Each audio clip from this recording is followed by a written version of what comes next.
15 abad yang lalu Nabi Muhammad SAW sudah menjelaskan tentang keadaan-keadaan setiap pergantian zaman. Dan dalam keterangan itulah kemudian kita sebagai umat Nabi Muhammad SAW diminta untuk melihat kira-kira kita itu ada di zaman yang cirinya bagaimana, karakternya seperti apa, sehingga nanti dengan mengetahui ciri-ciri yang disebutkan oleh Nabi itu, bukan hanya kita bisa hidup menjalani kehidupan di era itu dengan baik, tapi juga menjadi generasi unggul yang maju dan bermanfaat. Pernahkah kita sadar tanda-tanda akhir zaman yang disampaikan Rasulullah kini semakin nyata? Inilah 5 sabda Nabi yang hari ini telah terjadi di zaman kita, sebagaimana dijelaskan oleh Ustadz Adi Hidayat. Jadi teman-teman sekalian, izinkan saya memanggil teman-teman dulu. Kini generasi manusia itu sering dibagi sekarang pada 2 bagian. Dan semuanya nanti mengaku milenial. Ada generasi Y, ada generasi Z. X jarang dimasukkan karena kelahiran 60-an sampai 80-an itu awal dari perkembangan generasi yang kedua. 2 terakhir disebut dengan milenial karena di generasi ini tumbuh dan lahir dengan perkembangan digital, kemudian karakter masyarakatnya berbeda yang membentuk perilaku yang tidak sama dengan generasi-generasi sebelumnya. Tapi yang menarik, di dalam Islam semua ukuran, semua keterangan tentang pergantian masa dan generasi itu tidak hanya kemudian disifati atau dijelaskan dengan kode-kode seperti X, Y, dan karakter, tapi juga menariknya 15 abad yang lalu Nabi Muhammad SAW sudah menjelaskan tentang keadaan-keadaan setiap pergantian zaman. Dan dalam keterangan itulah kemudian kita sebagai umat Nabi Muhammad SAW diminta untuk melihat kira-kira kita itu ada di zaman yang cirinya bagaimana, karakternya seperti apa, sehingga nanti dengan mengetahui ciri-ciri yang disebutkan oleh Nabi itu, bukan hanya kita bisa hidup menjalani kehidupan di era itu dengan baik, tapi juga menjadi generasi unggul yang maju dan bermanfaat. Saya tidak akan beretorika, ini bukan pidato karena kita ngaji, kita akan membahas itu dengan 3 hadis Nabi SAW. Jadi siang ini kita belajar 3 hadis saja, nanti di akhir kita akan coba cek kembali apakah yang kita pelajari telah kita pahami atau belum. Hadis yang pertama. Hadis ini terdapat dalam Sahih Al-Bukhari, nomor hadis 7121. Ada juga di dalam Sahih Muslim, nomor hadis 157. Satu lagi ada dalam Sahihnya Ibnu Hibban, nomor hadis 6718. Saya bacakan sanadnya ya, sekaligus ijazah untuk sanad. Kita ambil yang Ibnu Hibban saja. Qala haddatsana qala akhbarana Abdullah bin Muhammad qala haddatsana Ishaq bin Ibrahim qala akhbarana Uthman bin Umar qala haddatsana Ibnu Abi Dhib an Sa'id ibn Sam'an an Abi Hurairah radhiyallahu taala anhu anin Nabi sallallahu alaihi wasallam. Hadis ini sanadnya tersambung melalui Ibnu Hibban. Beliau menerima dari Abdullah bin Muhammad, Abdullah bin Muhammad menerima dari Ishaq bin Ibrahim, Ishaq bin Ibrahim menerima hadis ini dari Uthman bin Umar, Uthman bin Umar menerima hadis ini dari Ibnu Abi Dhib. Beliau menerima dari Sa'id bin Sam'an, Sa'id bin Sam'an menerima dari sahabat Abu Hurairah radhiyallahu taala anhu Abdurrahman bin Sahar. Abdurrahman bin Sahar menerima dari Nabi Muhammad sallallahu alaihi wasallam. Beliau bersabda, perhatikan hadisnya. Yushiku alla taquma as-sa'atu hatta yuqbada al-'ilmu wa yakthura al-kadhibu wa tantashira al-fitanu wa yataqarabu az-zamanu wa tataqarabul aswaq. 5 ya. Yushiku alla taquma as-sa'atu, nanti dalam perjalanan masa, saya terjemahkan dengan terjemah tafsir hadis, nanti dalam perjalanan perubahan waktu, pergantian generasi, perjalanan masa, kata Nabi akan terjadi beberapa keadaan-keadaan di generasi. Jadi setiap zamannya punya ciri-cirinya. Kalau lihat satu hadis, ada hadis di Al-Bukhari, nomor hadis 6695, hadisnya viral. Nanti disebutkan di beberapa kitab hadis dengan 3 riwayat. Khairukum khairul quruni dan khairul qarni. Kata Nabi, generasi yang terbaik itu khairun nasi qarni, khairul quruni qarni, khairukum qarni. Generasi terbaik itu ada di zamanku. Thumma alladhina yalunahu, kemudian setelah itu generasi setelahku. Thumma alladhina yalunahu, lalu generasi setelahku. 3 generasi terbaik. Setiap generasi itu punya cirinya. Nanti apa ciri yang terkait dengan generasi milenial itu? Ternyata disebutkanlah cirinya dalam hadis Nabi yang saya bacakan dengan sanad di awal tadi. Inilah ciri setiap pergantian zaman akan ditemukan zaman yang sekarang kita sebut dengan milenial. Cirinya ternyata 15 abad lalu telah disebutkan oleh Nabi SAW. Dia punya 5 ciri. Ya. Dan 5 ciri ini kata Nabi akan terus berganti sampai berakhirnya kehidupan di dunia ini dengan datangnya kiamat. Saya percepat. 1, saya mulai dari ujungnya dulu. Tataqarabul aswaqu, akan terjadi percepatan digitalisasi, eranya berubah jadi era digital, ditandai tanda pertamanya pasar mudah diakses.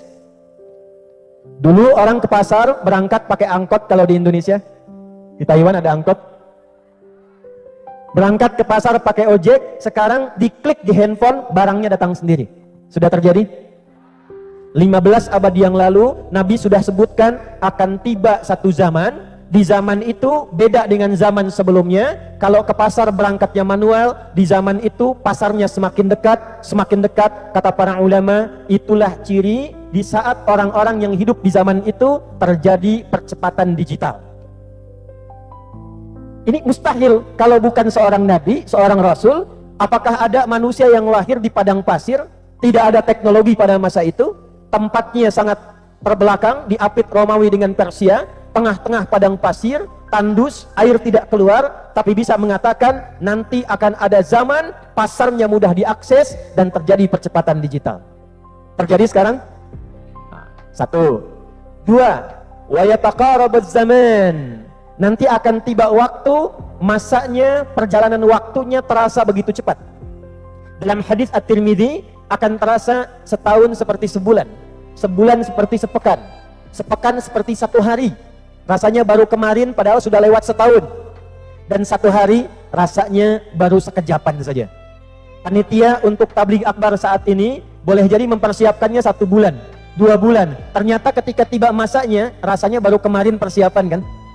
Sudah terjadi? Berarti 2 tanda terpenuhi. 3. Karena terjadi percepatan digital, eranya berubah. Dulu banyak offline, sekarang jadi apa? Online. Ceramahnya pun sekarang banyak yang live tuh. Ya. Dulu belanjanya onsite atau offline, sekarang online. Dulu ceritanya offline, sekarang online. Maka ngaji pun akan berubah keadaannya.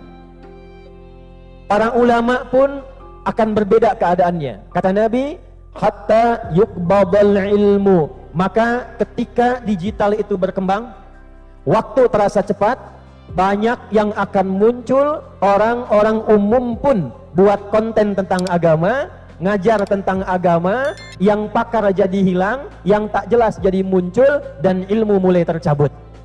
Bagaimana ilmu tercabut? Perhatikan di hadis Muslim, innallaha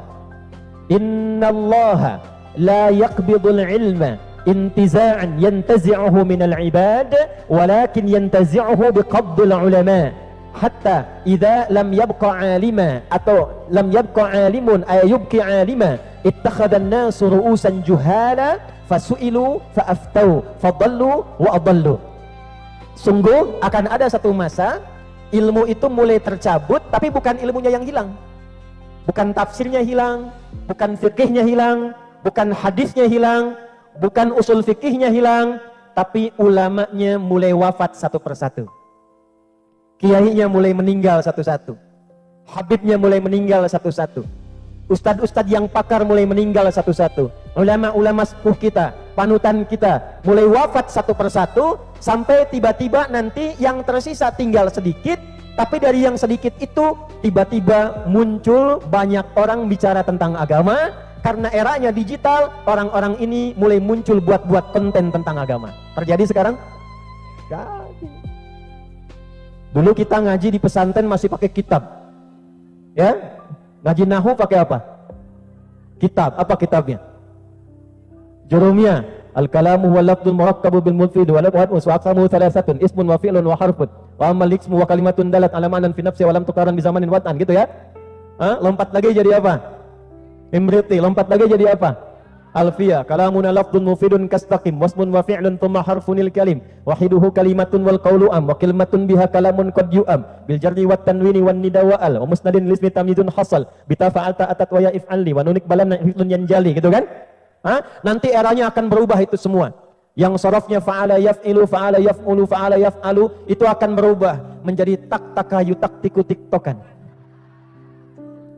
Fasbakayu fasbiku Facebookan, Instagramayan Instagrimu, Instagraman tuh, taba ya tubuh, YouTubean. Sekarang terjadi, jadi banyak konten dan tidak jelas asalnya, sanadnya tidak jelas, ngajinya tidak jelas di mana, tapi tiba-tiba bisa muncul ke permukaan dan anehnya akan ditemukan ada pengikutnya. Dan kalau ditanya keluar fatwanya, terjadi tidak? Sekarang terjadi. Perhatikan, kita hanya menyebut milenial, Nabi SAW mengingatkan di beberapa abad yang lalu. Terus, lanjut. Perhatikan, karena tiga ini sudah muncul, maka konsekuensi yang keempat, lihat baik-baik. Wayakfural kanjibu, wayakfural kadhibu. Karena eranya sudah elektronik, digital muncul, status muncul, konten muncul, maka akan tiba masa sulit dibedakan mana yang benar, mana yang salah. Manipulasi akan ditemukan, kebohongan mulai banyak, bercampur sehingga orang sulit menemukan ini yang benar yang mana, yang salah yang mana. Bapak Ibu, saya seumur hidup ngajar, maksudnya sampai sekarang belum pernah membahas tentang garam. Tiba-tiba muncul video saya menerangkan tentang garam ruqyah. Keterangannya garam ruqyah, videonya tentang tutorial mandi besar. Dan itu terjadi. Ada kemudian jualan herbal. Ada lagi petunjuk A, petunjuk B, petunjuk C. Jadi ketika ini terjadi, akan muncul banyak konten-konten digital dan Anda sulit membedakan mana yang benar, mana yang salah. Saya tanya, sekarang hoax banyak tidak? Berita tidak benar banyak tidak? Nah, semakin banyak ini, maka konsekuensinya yang kelima. Perhatikan, watan syural fitanu, maka fitnah ujiannya pun menjadi menyebar dan lebih banyak lagi. Karena yang buat konten itu sudah banyak. Nah ini pembuat konten tuh. Ini yang disebut hadis Nabi itu ya. Kontennya jadi beragam. Tapi yang di highlight oleh Nabi, yang diberikan garis oleh Nabi, ternyata potensi berkembangnya digital itu, potensi berkembangnya kemajuan itu juga akan dimanfaatkan oleh orang-orang yang tidak bertanggung jawab untuk membuat konten-konten yang tidak positif. Nah sekarang pertanyaannya, di era semacam itu, bagaimana Nabi membimbing kita untuk memanfaatkan kemajuan era dan perkembangan zaman seiring dengan masanya, tapi tetap kita menjadi generasi yang terbaik dan berakhlak. Itulah tema yang akan kita bahas di kesempatan siang hari ini. Jadi ini mukaddimah yang kedua. Sekarang kita masuk isinya. Ayo saya tanya sebentar dulu ya. Yang tahu boleh angkat tangan, yang jawab bagus, mudah-mudahan diberkahi oleh Allah. Pertanyaan pertama saya, siapa yang boleh bisa angkat tangan? Tolong disebutkan dua saja nama sahabat Nabi yang perempuan tapi usianya pada zaman Nabi masih milenial, masih remaja, masih tumbuh berkembang. Dua orang saja. Boleh berdiri? Hafsah binti Umar. Ya, satu lagi. Yang kedua Fatimah binti Muhammad. Fatimah binti Muhammad SAW. Berikan tepuk tangan, boleh. Baik, Ibu dapat hadiah $100 ya. Silakan. Silakan. Baik, fokus dulu ya. Sekarang yang laki-laki. Sebutkan 3 orang pemuda atau remaja yang hidup di era Nabi Sallallahu Alaihi Wasallam. Yang laki-laki. 3 orang remaja atau anak muda yang hidup di era Nabi Sallallahu Alaihi Wasallam. Milenialnya di zaman Nabi. Boleh angkat tangan. 1. Yang laki-laki dulu. Mana laki-lakinya? Ya, Mas, silakan. 1. Utsman bin Affan. 2. Abdurrahman bin Auf. Ali bin Abi Thalib. Benar 2. 1 lagi. Abu Bakar As-Siddiq. 1 lagi.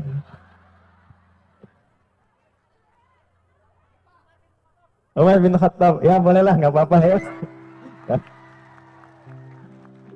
Baik. Ya, pelan-pelan sini.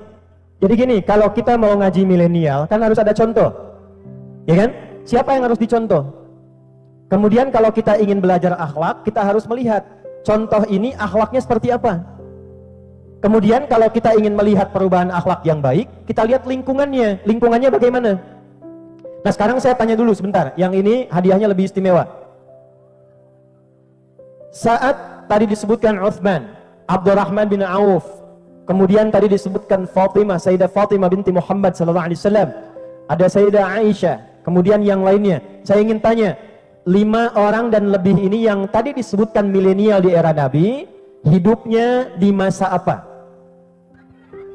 Baik. Zaman jahiliyah. Apa itu jahiliyah? Zaman yang masih bodoh, masih tertinggal. Tertinggal dari apa? Dari kemajuan teknologi. Ada teknologi apa di zaman itu? Nggak kayak zaman sekarang gitu, Ustaz. Gak kayak zaman sekarang. Iya. Zaman sekarang kenapa? Zaman sekarang kemajuan teknologinya sangat pesat, Ustaz. Baik. Ya nggak apa-apa lah, $200.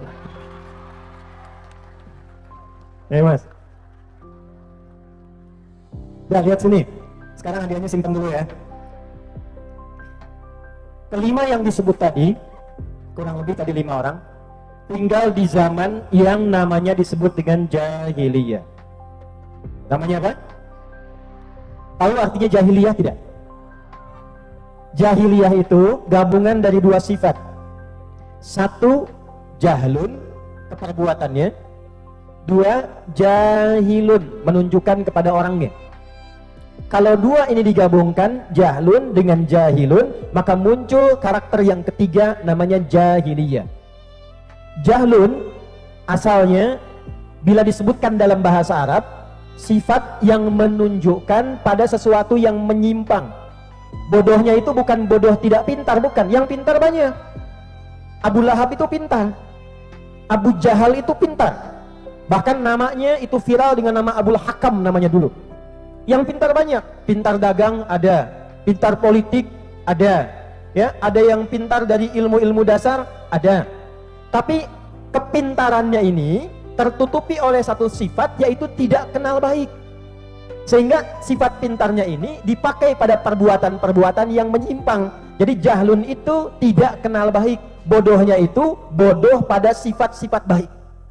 Pintar tapi tidak kenal jujur, pintar tapi tidak kenal sabar, pintar tapi tidak kenal kebaikan. Karena itu ketika Allah menurunkan sifat taubat di Quran surah keempat di ayat ke-17 itu, maka disebutkan sifat jahalah dalam perbuatan salah itu. Innamat taubatu 'alallahi lilladzina ya'maluna su'a bijahalatin. Sungguh taubat yang diterima oleh Allah itu adalah taubat dari orang yang berlaku kriminal, berbuat tindakan jahat karena jahalah. Dia bodoh, tidak tahu tentang kebenaran dan kebaikan. Jadi karena nggak tahu baik, para pelakunya jahil, melakukan semua jenis perbuatan yang tidak baik. Itulah eranya disebut dengan jahiliyah. Jadi kalau teman-teman ingin tahu di mana berkumpulnya semua bentuk perbuatan tingkat tinggi yang buruk, itulah eranya jahiliyah. Mabuk misalnya. Saya ulang ya. Yang mabuk misalnya. Di sini ada yang mabuk nggak?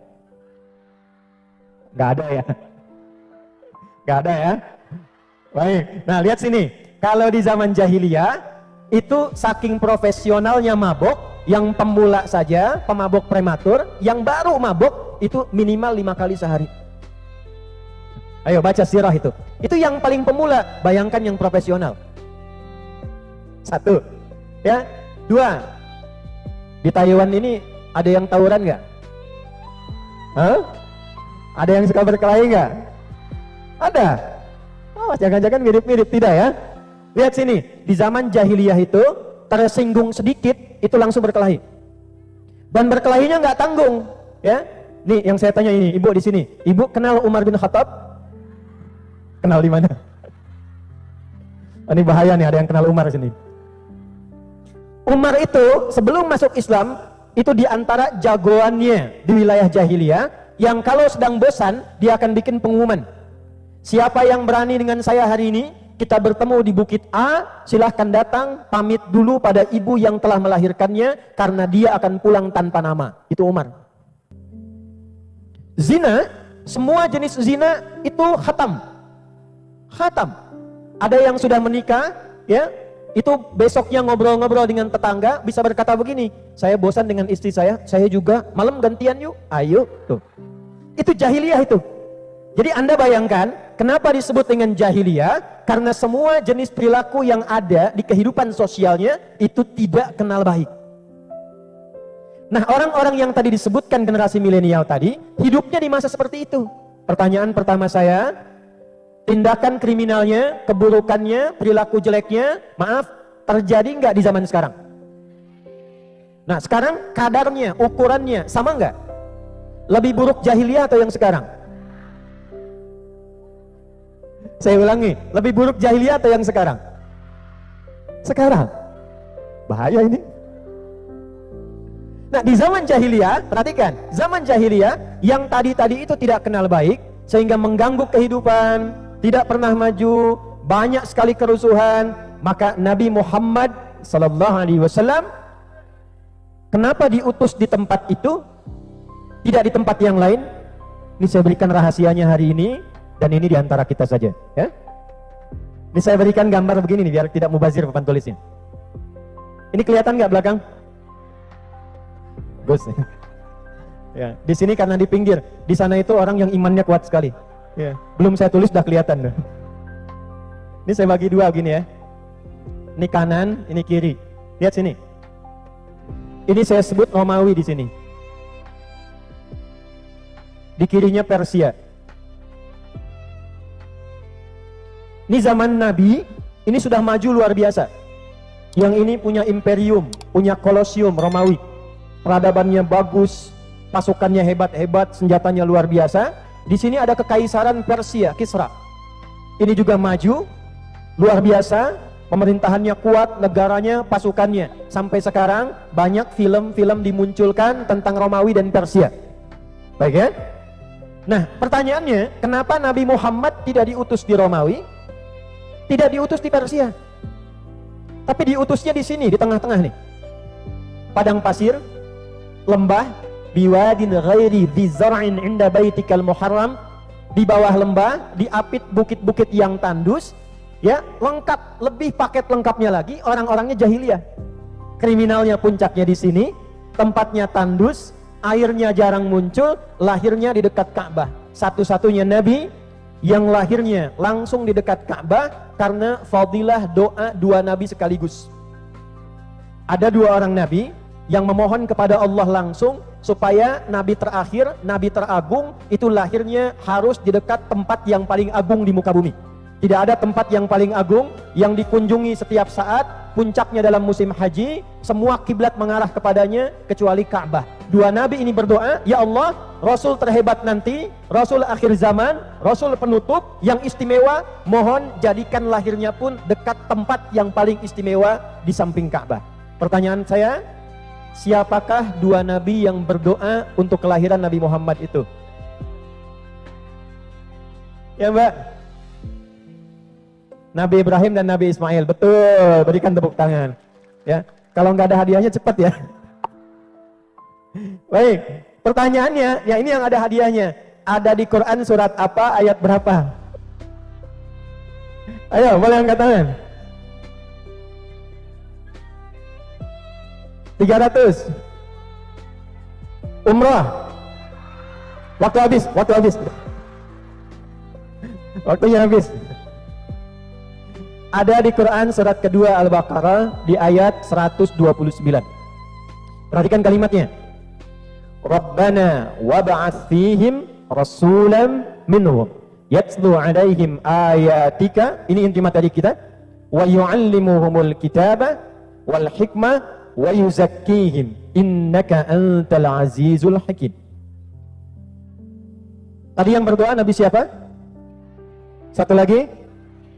Nah, pertanyaan saya, Nabi Ibrahim dengan Nabi Ismail itu jaraknya berapa lama dari Nabi Muhammad?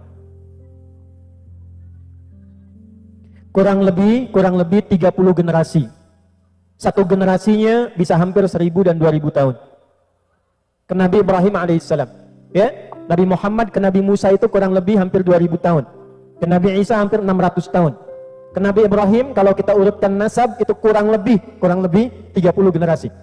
Muhammad sallallahu alaihi wasallam bin Abdullah bin Abdul Muttalib bin Hashim bin Abdul Manaf bin Qusay bin Murrah bin Kilab bin Ka'ab bin Ghalib bin Fihir bin Malik bin Nadar bin Kinana bin Khuzaimah bin Mudrikah bin Ilyas bin Nizar bin Mudar bin Ma'ad bin Adnan bin Addi bin Adri bin Muqawwam bin Nagur bin Tarikh bin Ya'rub bin Yasjub bin Nabit bin Ismail alaihissalam bin Ibrahim alaihissalam. 30 generasi. Coba ulangi. Saya mau katakan, kita harus bangga jadi umat Nabi Muhammad, Nabi yang istimewa, karena semua Nabi dan Rasul itu ingin sekali membersamai dan ikut dakwahnya beliau. Sampai-sampai mendoakan. Nah, saking jauhnya jarak dari Nabi Ibrahim, Nabi Ismail ke Nabi Muhammad SAW, itu masih memohon kepada Allah, ya Allah istimewakan Nabi terakhir yang luar biasa itu lahirnya di dekat Ka'bah. Satu-satunya Nabi Rasul yang lahirnya di dekat Ka'bah hanya Nabi Muhammad SAW. Ya, ini kalau ini Ka'bah di sini ada Zam-Zam sekarang. Ini ada Hotel Sofwa, sini jalan, ini Hilton, ini jalan lagi ke sini, ini Istana Raja. Ini bukit namanya Jabal Qubais. Kalau Anda haji atau umrah, mudah-mudahan yang belum disegerakan ya. Ya. Nah, tidak cukup dengan amin, nabung ya. Ini dari Zam-Zam lurus, belok kanan sini. Jalurnya ke sini. Ini ada gate Ismail pintu 26. Ini gate Nabi, tempat Nabi sholat 2 rakaat sebelum Isra Mi'raj. Ya, dari depan Hajar Aswad. Ini namanya gate Nabi di sini. Ini nanti ada gate Ali. Ini Babus Salam.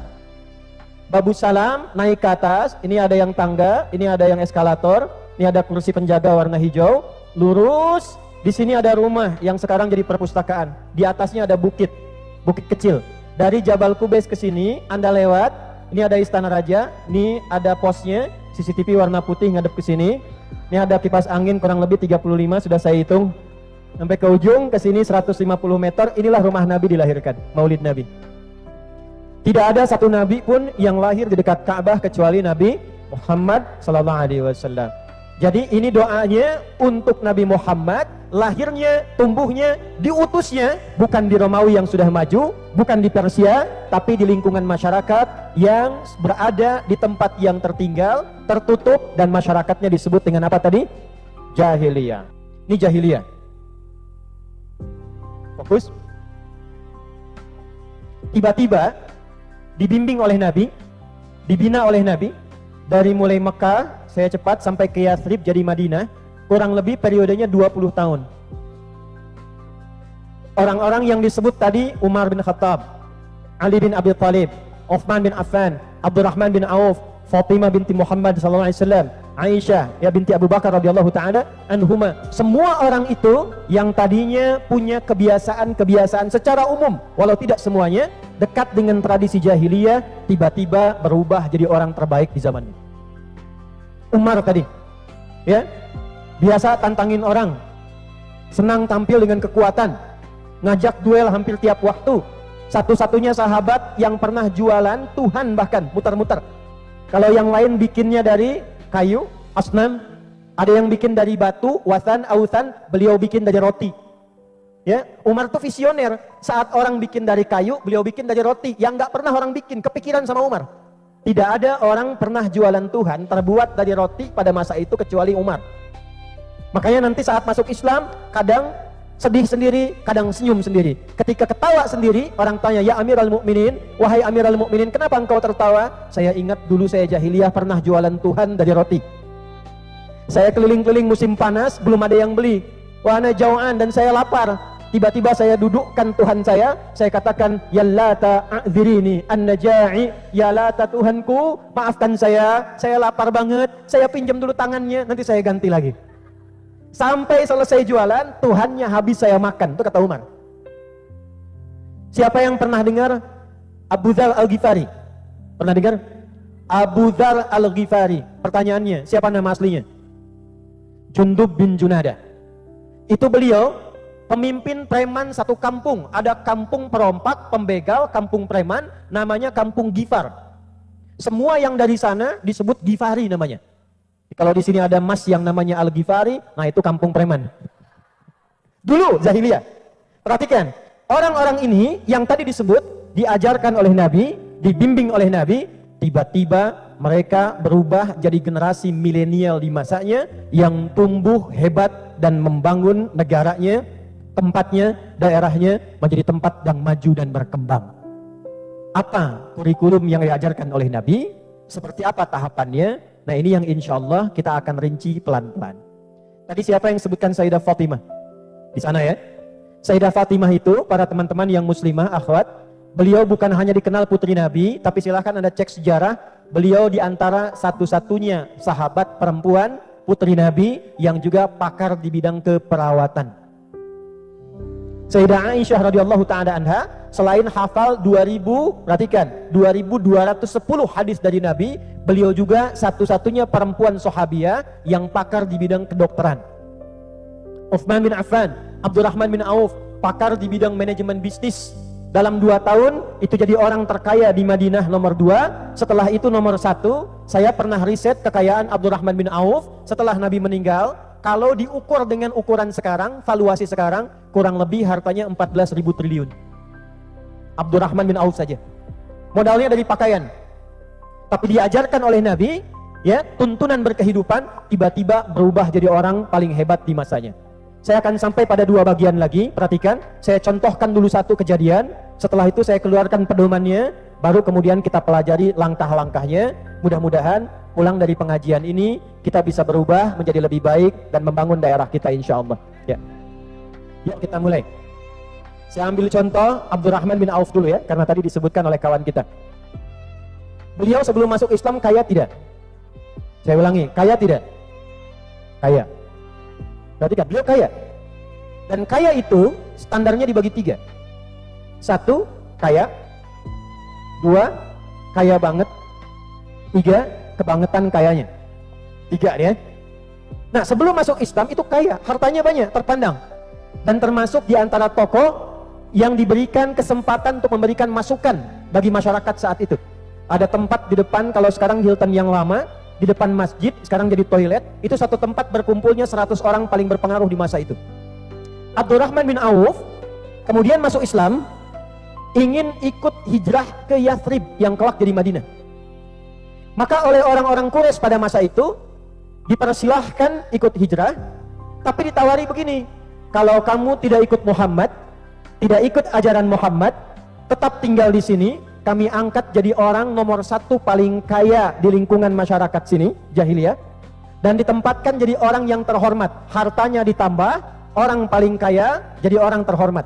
Saya mau tanya sebentar, kalau di sini teman-teman yang laki-laki, yang ikhwan, kalau ada yang bilang begini, keluar dari Islam, saya berikan harta jadi orang nomor 1 paling kaya di Taiwan. Kira-kira pilih kaya tapi murtad atau pas-pasan tapi muslim? Nggak ada pilihan ketiga. Oh. 2 aja tuh. Hah? Awas tuh. Udah. Ya, Abdurrahman bin Auf memilih, nggak apa-apa, saya berangkat, harta diambil, besok lusa harta bisa dicari, tapi iman belum tentu bisa diganti. Ya, bikin status tuh. Lihat sini. Maka beliau dibiarkan tidak diganggu, ya, tidak disakiti, silahkan berangkat, tapi harta kamu kami rampas semua. Jadi nggak mudah. Makanya bersyukur tinggal di Taiwan. Terima kasih ya pada lingkungan sekitar, pemerintahannya, pejabat-pejabatnya, bisa sholat dengan nyaman, ya, bisa ada tempat yang baik. Nah, nanti cara berterima kasihnya tidak dengan tepuk tangan, dengan merubah sikap kita jadi lebih baik. Ya, di sini saya keliling beberapa negara, belum tentu mendapatkan kenyamanan seperti ini. Ada orang mau sholat susah, ada orang mau sholat pura-pura duduk di taman. Ini Anda jarak sedikit ketemu musola, mau sholat enak, difasilitasi. Kalau dengan seperti ini belum mampu berbuat baik, perlu diberikan apa lagi? Maka pada masa itu, mau masuk Islam saja, itu hartanya dirampas. Maka beliau bertekad, nggak apa-apa, saya berangkat ke Yathrib. Jaraknya 400 kilo dari Mekah, dulu tidak ada mobil, tidak ada kendaraan, tidak ada kereta cepat, pilihannya hanya jalan kaki saja. Naik kendaraan kalau punya uang, uangnya dirampas. Suami oke, istri ditanya, kamu istrinya pilih, mau ikut suami, kami harta semua akan kami ambil, kami rampas, silahkan berangkat dengan pakaian yang melekat di badan saja. Tapi kalau memilih tinggal di Mekah, putus dari suami, harta suami akan diberikan, ditambah dan diberikan kesempatan, silahkan pilih pemuda paling ganteng di Mekah, pernikahannya akan difasilitasi. Sebentar yang para pria ya. Nih ibu-ibu nih, ya. Juga yang teman-teman yang muslimah yang belum menikah. Kalau diberikan pilihan bagi yang menikah, ikut suami berangkat keluar, tapi harta tinggal semua dirampas, bawa pakaian saja, atau tinggal tapi diberikan harta tambahan, boleh pilih menikah dengan pemuda manapun, difasilitasi pernikahannya. Kalau saya tanya gambarannya begini, kalau ada yang tawarkan, pulang ke Jakarta tapi semuanya ini harta tinggal, bawa badan saja, atau tinggal di sini, harta dikasih, pilih anak muda paling cakep di Taiwan, difasilitasi pernikahannya. Pilih mana? Ikut suami atau tinggal? Bisa aja. Protes tuh. Dah. Anda mau berkata apapun, tetap kadang tidak bisa kita menghilangkan satu kebiasaan yang sulit untuk ditepis. Ternyata istrinya Abdurrahman bin Auf memilih tinggal di Mekah. Kenapa tepuk tangan? Berangkat suami, istri tinggal. Pertanyaan saya bukan itu. Lihat, dari kaya jatuh fakir, bukan miskin lagi. Dari kaya jatuh fakir. Kalau miskin masih punya pekerjaan, tapi hasilnya belum mampu memberikan kehidupan yang layak. Kalau fakir sudah nggak punya pekerjaan, untuk kehidupan pun tidak mudah. Fakir. Tapi apa yang terjadi? Beliau berangkat kemudian ke Yathrib, ke Madinah. Hebatnya orang Madinah, mereka menyambut orang-orang yang hijrah muhajirin dengan sifat sesuai kebutuhannya. Misal Bu, datang haus, diberikan disambut oleh orang bawa minuman. Datang lapar, disambut oleh orang bawa makanan. Nah, menyambut sesuatu sesuai kebutuhannya, itu disebut dengan nasir. Jamaknya disebut dengan ansor. Kenapa kaum ini disebut dengan ansor? Bukan hanya menolong, bukan hanya baik, tapi dia menolong sesuai dengan kadar kebutuhannya. Butuh minum, bawa minum. Butuh makan, bawa. Nah, ini orang kaya jatuh fakir, maka disambutnya oleh orang paling kaya di Madinah. Perhatikan kata-katanya. Akhil karim atau kama qala, sami'tu annaka kunta ghaniyan. Saya dengar Anda pernah kaya. Kalau ingin kaya lagi, ambil setengah harta saya. Saya dengar Anda ditinggalkan oleh istri. Kalau ingin menikah lagi, pilih perempuan paling cantik di Yathrib ini, di Madinah. Sekalipun bagian keluarga saya akan fasilitasi pernikahannya. Gantian ya. Kalau Anda jadi Abdurrahman bin Auf pada saat itu, datang ke Madinah ditawari, kalau ingin kaya, kata orang paling kaya di masa itu, ambil setengah harta saya. Kalau pengen nikah lagi, pilih perempuan paling cantik di Madinah. Sekalipun keluarga saya fasilitasi pernikahannya. Pertanyaan saya, Anda atau tidak ditolak sama sekali? Makanya saya katakan Anda terima atau tidak ditolak sama sekali. Apa jawaban Abdurrahman bin Auf? Perhatikan. Beliau ternyata di luar dugaan, ditawari 2, dijawab 2. Jazakallahu khaira, semoga Allah balas kebaikan Anda. Arini ainal aswaq. Cukup tunjukkan kepada saya di mana pusat bisnisnya, di mana pasarnya, biarkan saya berusaha dengan modal petunjuk Nabi yang telah diajarkan pada saya. Anda bayangkan, ditawarkan setengah harta dari orang kaya, beliau tolak dengan cara yang halus, beliau ingin buktikan petunjuk Nabi, ajaran Nabi kalau dipraktekkan, membuat saya jadi lebih baik, perilaku saya baik, dan kekayaan saya pun akan kembali menjadi baik. 2 tahun setelah itu, jadi orang paling kaya di Madinah. Nah sekarang petunjuknya apa? Ini akhir materi kita, perhatikan kalimatnya. Balik ke Al-Baqarah ayat 129, saya cepat. Rabbana wab'ats fihim rasulam minhum yatlu alaihim ayatika. Nah ini rahasianya. Tapi saya sampaikan, saya ingin menyampaikan rahasia. Ini rahasianya.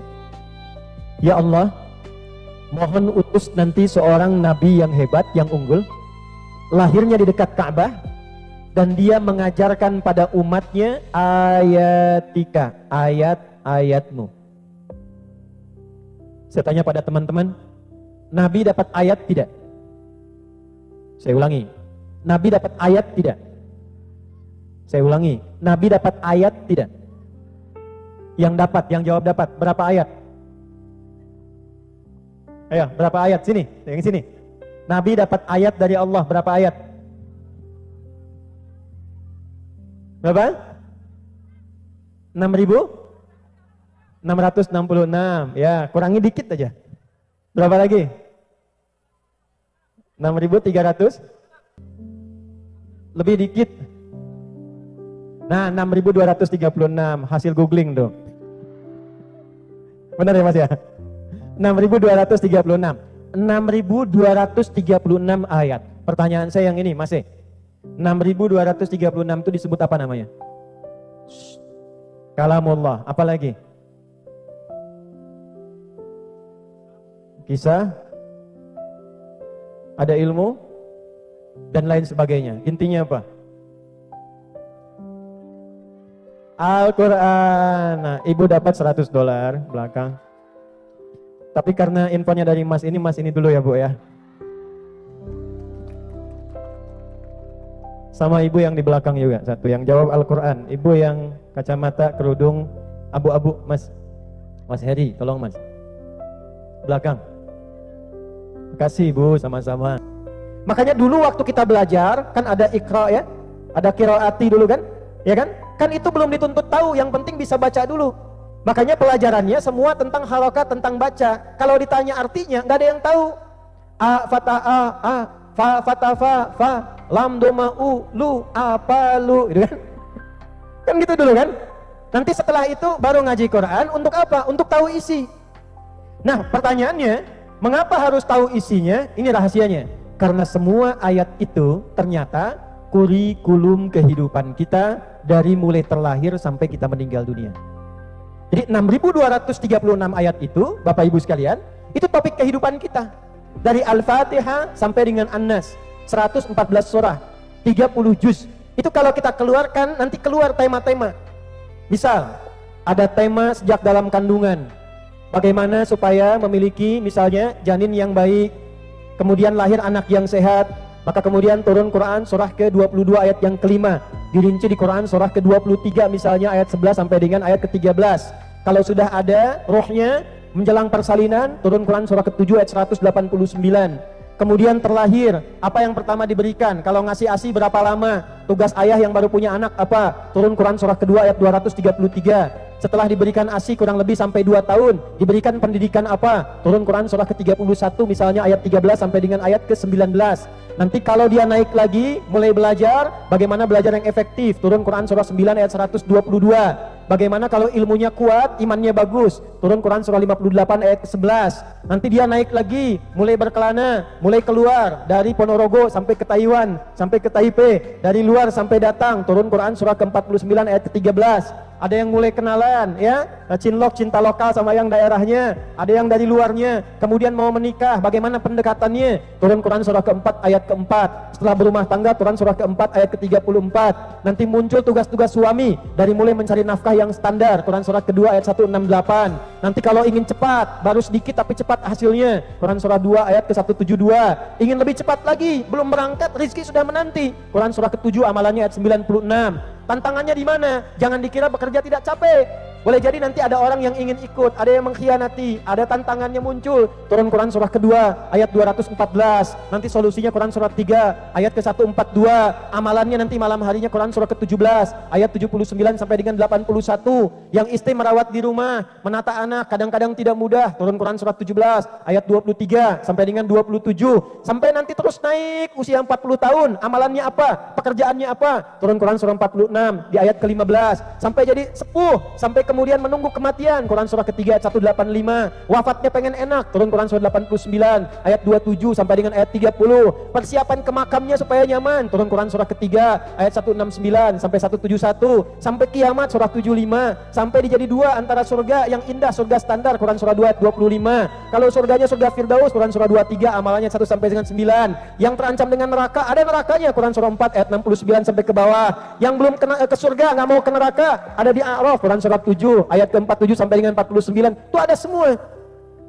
Jadi kalau kita keluarkan, Imam Al-Bukhari pernah mengeluarkan bimbingan Nabi selama 20 tahun itu di Mekah dan di Madinah. Diajarkanlah ayat-ayat itu. Itulah yang menjadikan Abu Bakar seperti yang sekarang kita kenal, Umar seperti yang sekarang kita kenal, Utsman saking kebangetan kayanya sekarang masih punya aset di Madinah diwakafkan. Dulu cuma beli sumur, diwakafkan, beli kebun, diwakafkan, sekarang jadi hotel dengan namanya Utsman bin Affan. Ali bin Abi Thalib tadi disebut, bukan hanya ahli tafsir, ahli balaghah, ternyata pakar di bidang matematika, pakar di bidang logika. Berkembang lagi, Imam Al-Bukhari mengeluarkan perjalanan Nabi, inti ayat Quran, dibuatlah 97 tema. Ada 97 topik, teman-teman. Dari topik iman, topik ilmu, misal begini, siapa yang sekarang di sini teman-teman sedang kuliah? Bagaimana supaya belajarnya itu efektif? Hari apa belajar yang benar? Cara mengingat bagaimana? Supaya tidak lupa bagaimana? Cara menganalisis bagaimana? Keluarkan topik ketiga namanya Kitabul Ilmi. Ada yang jualan, ada yang dagang. Di sini ada yang jualan? Banyak ya, sana ya.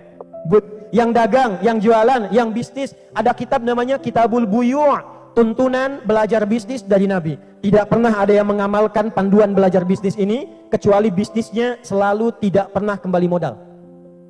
Selalu kembali untung. Itu 97 tema, maka dikenallah dengan nama Jami' Al-Jami' As-Sahih Al-Musnad Al-Mukhtasar min umuri Rasulullah sallallahu alaihi wasallam wa sunanihi wa ayyamihi. Inilah kumpulan tema saya keluarkan dari Quran dan hadis.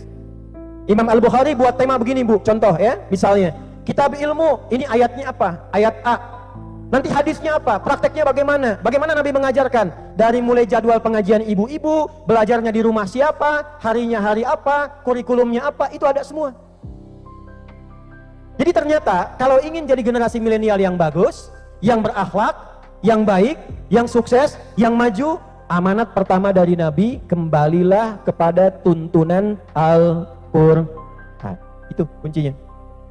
Kembali kepada tuntunan Al-Qur'an. Tapi jangan sekedar dibaca. Kalau baca, bagus, pahala ada, silahkan kejar khatam, kejar lancar, bagus, pahala ada. Tapi kalau ingin jadi generasi hebat, generasi milenial yang bagus, sesuai dengan zamannya, perhatikan cara ngajinya. Keluarkan ayatnya sesuai dengan profesi yang kita pilih dalam hidup. 6.236 ayat. Nah ini ilmu jarang dipelajari, jarang dikaji. Jauh-jauh saya ke Taiwan, teman-teman juga jauh. Nah ini yang akan saya bagi. Ini penutup kajian kita siang hari ini. Lihat baik-baik. 6.236 ayat disebut dengan Al-Quran. Ternyata rahasia besarnya disebutkan oleh Allah itu bukan sekedar buku bacaan, bukan sekedar kitab bacaan. Walaupun diturunkan untuk dibaca. Wahyu pertamanya apa? Ayat pertama yang turun apa? Iqra bismi rabbikal ladzi. Bacalah, baca. Kenapa diminta baca? Karena baca itu alat untuk mengetahui sesuatu. Tidak mungkin Anda bisa tahu sesuatu kalau nggak bisa baca. Ingin tahu isi koran nggak bisa baca, mungkin nggak? Tidak. Ingin akses internet tidak bisa baca, nggak mungkin. Kita belajar dulu bahasanya, Anda belajar bahasa Mandarin, belajar bahasa Taiwan, kemudian baru bisa baca, tahu isinya. Tapi bukan sekedar untuk baca saja, karena baca itu alat untuk tahu sesuatu. Ini misal yang perempuan ini. Pernah nggak mengeluarkan ayat-ayat perempuan dalam Al-Quran? Ini saya tanya nih, kalau perempuan bahasa Arabnya apa? Nisa. Nisa itu kalau banyak kan, Bu. Kalau dia sendirian, perhatikan kalimatnya. Itu disebut dengan mar'ah. Beda dengan laki-laki. Laki-laki itu kalau sendirian mau banyakkan, namanya tetap satu. Sendirian itu rajul, kalau banyakkan rijal. Hurufnya tetap sama, cuma tambah alif aja.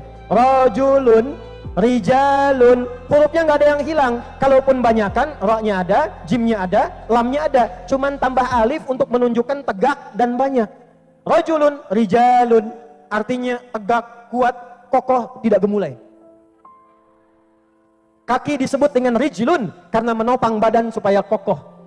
Ya, jadi kehormatan laki-laki ditunjukkan pada tegaknya, kuatnya, ya, dan juga apa? Dan juga kehormatan dari auranya. Jadi kalau ada yang gemulai sedikit, nah hilang kelaki-lakian itu. Perempuan beda. Perempuan kalau sendirian itu disebutnya mar'ah. Wa mar'atul aziz dari mar'ah. Tapi kalau banyakan namanya nisa. Jauh bedanya. Mar'ah ketemu nisa, hurufnya hilang semua. Nah, kenapa disebut dengan mar'ah? Ini jangan-jangan jadi perempuan belum tahu tentang perempuan. Mar'ah itu dia punya 3 arti. 1, pribadi yang punya ciri senang tampil indah. Mar'ah. Makanya mau berangkat dandan, ya, pengajian seragaman. Kadang tanya suami kan, ayah bagus mana ya? Warna kuning atau warna merah? Ya kan? Kata suaminya kayaknya kuning deh mah, kayaknya merah deh. Tanya tapi udah punya jawaban kan? Begitu dipakai hitam. Tapi biasa wajar, makanya kalau kita lewat suami, baju kelipat itu pasti diberhentikan perempuan. Rapikan dulu, setrika dulu, karena memang fitrahnya senang tampil keindahan. 2, mar'ah juga seakar dengan kata muru'ah, senang tampil terhormat. Dan yang ketiga, itu punya rasa yang tinggi, dalam bahasa psikologi namanya enfukhlung, sifat rasa yang tinggi, sedikit-sedikit terasa, sedikit-sedikit terasa. Laki-laki nonton drakor itu biasa, perempuan sudah keluar air mata. Ya. Nonton film India, laki-laki tertawa, yang perempuan bisa menangis karena rasa. Tapi jangan salah, dalam peribahasa Arab dikatakan begini, al-mar'atu kal mir'ati, sama-sama hurufnya. Sifat perasa perempuan itu seperti cermin kaca. Makanya banyak sifat perempuan senang bercermin. Sebelum kesini cermin, turun dari mobil lihat kaca spion, ya, sampai sini lihat handphone masih dandan. Tapi poinnya bukan itu. Perhatikan nih dahsyatnya Quran. Saya tanya ibu ya, kalau cermin dilempar sampai pecah, terus disusun lagi bisa nggak? Jangan salah, bisa. Bisa disusun lagi, tapi sulit memantulkan bayangan yang sempurna. Nah, sifat perempuan sama. Kalau dia terlukai seperti cermin, dia gampang memaafkan tapi sulit melupakan apa yang dialami. Nah, ini cuma betul tepuk tangan aja, tapi pas kejadian nggak nyadar. Jadi kalau Anda punya masalah dengan istri saat ini, itu kejadian 10 tahun lalu diungkit lagi. Karena mar'ah. Tapi kalau banyakkan begini, dia berubah jadi nisa. Nah, ini penting belajar. Kenapa jadi nisa? Seakar dengan nasa, mudah mencurahkan apa yang dirasakan. Maksudnya apa? Perempuan tuh sependiam apapun, tuh kalau kumpul dengan temannya bisa cerita. Dan masalahnya, kadang dia cerita pada apa yang tidak harus diceritakan. Ya kan? Kakak apa kabar? Baik. Ya? Gimana pekerjaan? Bagus. Suami gimana? Itu masalahnya. Nah, itu nisa. Maksud saya apa? Coba keluarkan ayatnya. Jangan-jangan belasan tahun, puluhan tahun jadi perempuan, itu belum pernah mengeluarkan tentang jati dirinya. Ini saya tanya Bu ya, maaf nih, agak banyak ke ibu-ibu karena banyak perempuan. Istri Nabi berapa? Enggak, saya bukan ingin bahas poligami, bukan. Saya ingin tunjukkan hikmah. Istri Nabi itu lebih daripada 4 kan ya? Ada kurang lebih 11 ya?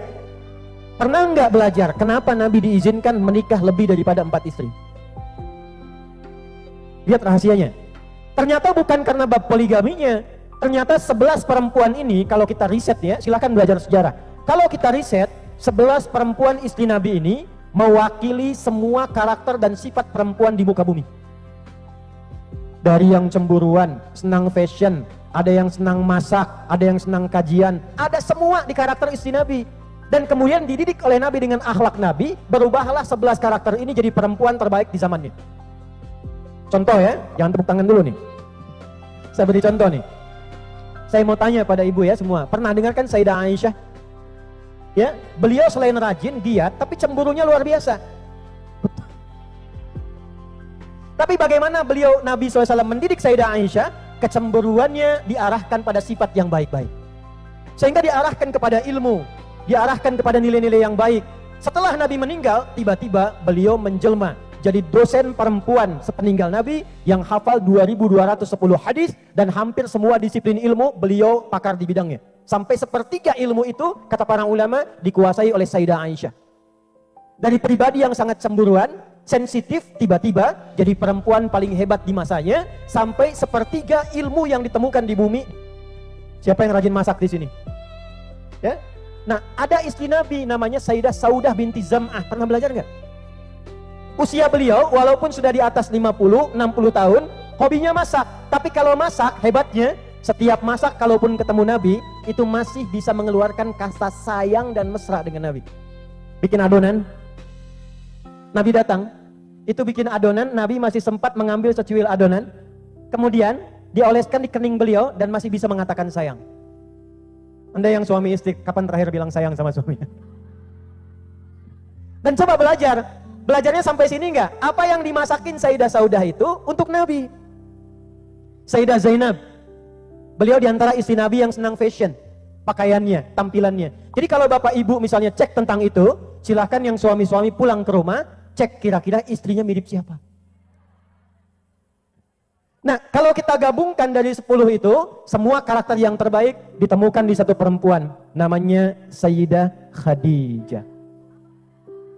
Sayyidah Khadijah itu, beliau kalau senyum saja, itu masalah yang ada di suami hilang setengahnya dengan senyum.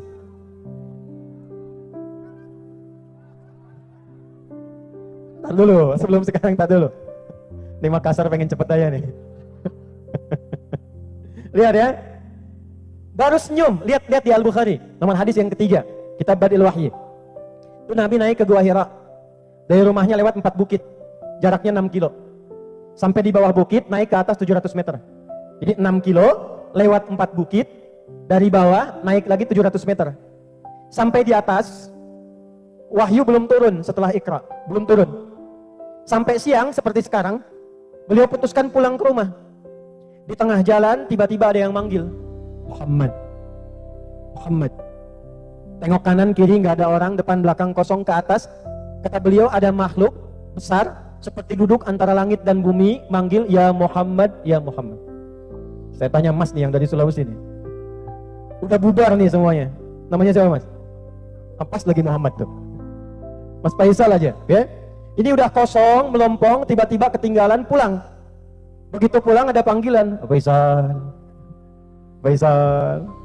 Nengok kanan kiri depan belakang gak ada orang, lihat ke atas, baju putih, rambut agak panjang, besar, nengok gini, Faisal. Respon Anda apa?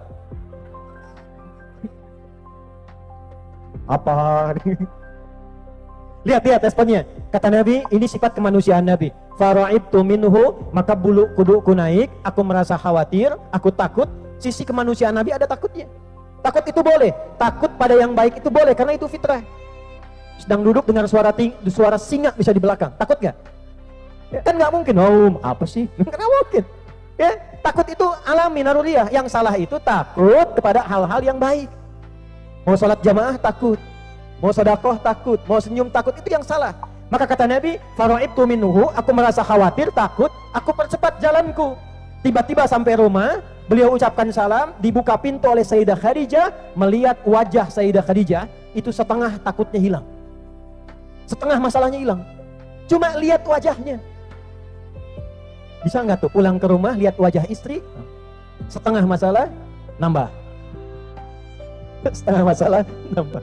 Ini setengah masalah hilang. Kemudian lihat kalimatnya, kata Nabi, Zammiluni, selimuti aku. Maka ke kamar beliau, diselimuti Sayyidah Khadijah, gak berhenti sampai situ. Perhatikan kalimatnya. Au kama qalat. Lihat saya terjemahkan bebas saja supaya lebih terasa feel-nya. Suamiku sayang, engkau itu orang baik. Tidak pernah punya musuh, penopang anak yatim, penolong orang-orang lemah, yakinkan pada hatimu yang paling dalam, aku akan selalu bersamamu dalam suka dan duka. Dan saya tanya pada Anda, jika pasangan Anda punya masalah di kantor, datang ke rumah, adakah pernah kalimat itu keluar di lisan Anda sebagai istri? Atau jangan-jangan yang keluar statusnya, suamiku hari ini gelisah, kenapa ya? Nah, itu belum disebut milenial. Ya, yang didasarkan pada sunnah. Milenial Qur'ani tidak pernah dia bergerak kecuali dengan dasar-dasar tuntunan nabinya. Maka saran saya yang pertama, coba sesuai sifatnya sekarang keluarkan ayat-ayat sesuai dengan topik kehidupan kita. Yang perempuan, keluarkan ayat perempuan. Yang laki-laki, keluarkan ayat laki-laki. Ini ada seorang anak-anak yang lagi belajar, kuliah, bekerja, yang belum menikah. Pernahkah mengeluarkan ayat tentang anak? Ayat tentang ibu? Ayat tentang hidup bertetangga? Anda selalu mengatakan, kami di sini minoritas, muslimnya sedikit, hanya 5%. Bukankah Nabi pernah tinggal di Mekah dalam keadaan minoritas? Pernah nggak belajar tentang fikih minoritas? Fikih Mekah, 10 tahun. Maka Fosfit datang, kumpul dengan teman-teman yang lain. Ada yang PCI-NU, ada yang PCI-M, ada yang ormas lain. Saya dengar ada 90 ormas di sini ya. Kurang lebih, 9 lagi jadi Asmaul Husna tuh. 99. Ya, coba keluar, datang duduk, pelajari. Bagaimana kehidupan Nabi di Mekah? Berinteraksi dengan teman-teman tetangga kita yang non-muslim, yang beda keyakinan, beda negara, fikihnya ada. Nah, kalau kita keluarkan dengan baik, insya Allah, maka muncullah karakter yang baik, perilaku yang baik, perilaku yang didorong oleh tuntunan Quran dan petunjuk Nabi itu, itulah yang disebut dengan akhlak. Apa namanya?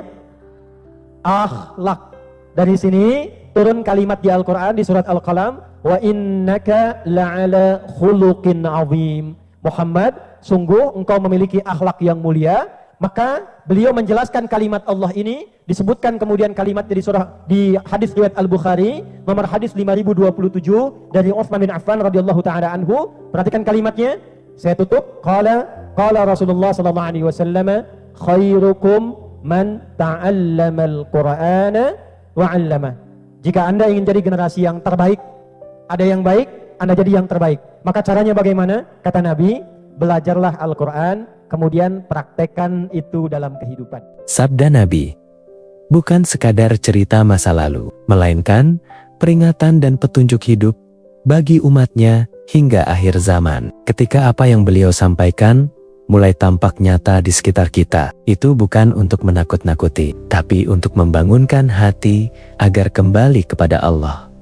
Inilah saatnya memperbaiki iman, menjaga amal, dan menata akhlak sebelum penyesalan datang terlambat. Semoga dengan memahami sabda Rasulullah ini, kita semakin waspada, semakin taat, dan semakin kuat memegang petunjuk Al-Quran dan Sunnah. Ya Allah, jagalah iman kami di zaman penuh fitnah ini. Amin, ya Robbal Alamin. Pernahkah kita sadar tanda-tanda akhir zaman yang disampaikan Rasulullah kini semakin nyata? Inilah 5 sabda Nabi yang hari ini telah terjadi di zaman kita, sebagaimana dijelaskan oleh Ustadz Adi Hidayat.